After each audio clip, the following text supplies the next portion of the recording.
si je me place dans une perspective juridique, je dis bien juridique, c'est très très problématique de rentrer dans ces considérations. Parce qu'à partir du moment où tu vas interdire un vêtement,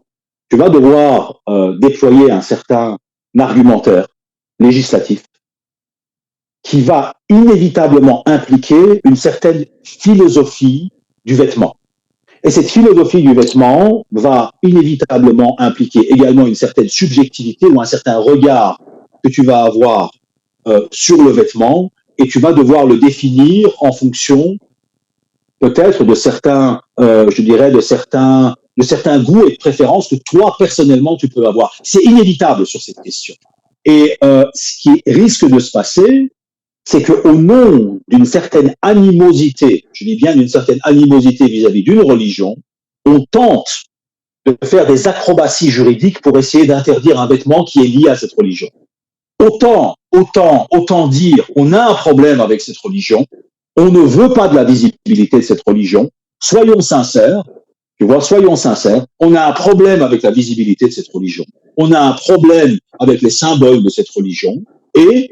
on n'est pas nécessairement, on se met pas à équidistance des croyances, on ne met pas tout sur le même pied d'égalité, non. On a un problème avec cette religion et on va voter des lois qui vont dans le sens de notre animosité vis-à-vis de cette religion. Mais comme ce discours-là est inaudible et inacceptable, on essaye de trouver, si tu veux, toute une série de subterfuges pour essayer de s'attaquer à des vêtements, ou en tout cas à des individus essentiellement qui veulent porter un vêtement. Et à partir du moment où les individus veulent porter ce vêtement, là par contre on ne les considère plus comme des individus qui posent un choix, mais on les considère comme des individus qui sont plutôt dans une forme de prosélytisme religieux. Ça veut dire que on sort, si tu veux, le droit du choix et on commence à y apposer des éléments tels que le prosélytisme religieux,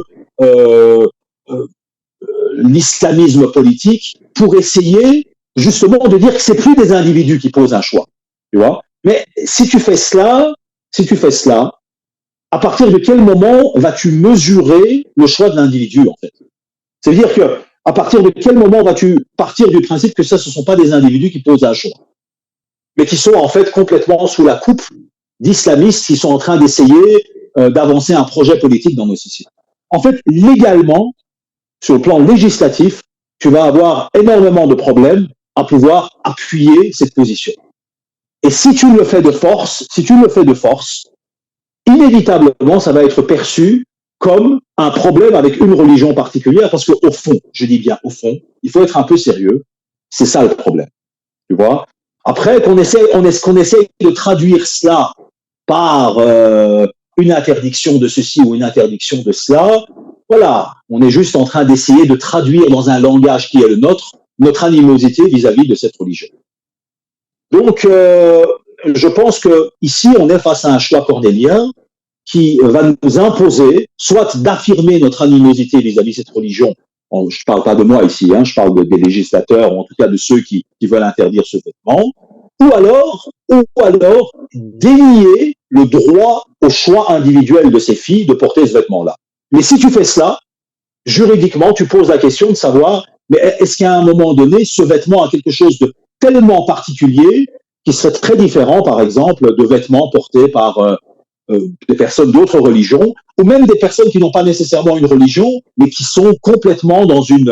soit dans une secte, soit dans une perspective philosophique où ces vêtements sont de l'ordre de l'identité chez eux. Comment vas-tu distinguer l'un et l'autre, en fait, tu vois? Et je pense que tu vas ouvrir la porte à toute une série de débats qui vont poser énormément de problèmes sur le plan législatif.